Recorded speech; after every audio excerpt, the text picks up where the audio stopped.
देश के का राजा बात से कुछ होता हम उधार हो जाई।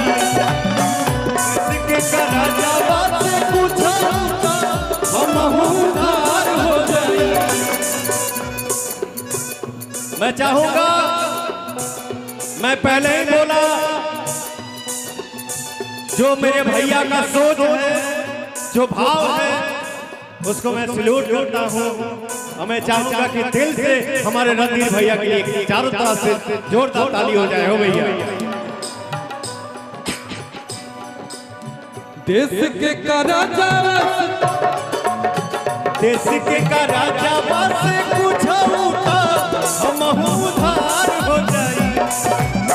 देश के का राजा बस कुछ होता हम उधार हो जाई। हे भाई हो बताले तू तेरा सबका बढ़िया अकेले से बाबा भाई हो बताले तेरा सबका किया अकेले से बाबा हो जाई। हे भाई हो बताले तू तेरा सबका किया अकेले से बाबा हो जाई। पार हो जाई हो भैया। जय श्री राम। क्या भी बात है।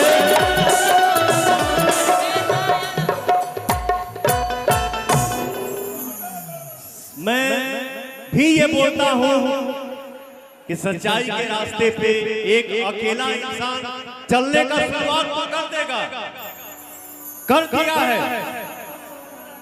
बट इस भाई को हम सभी के साथ का बहुत जरूरत है।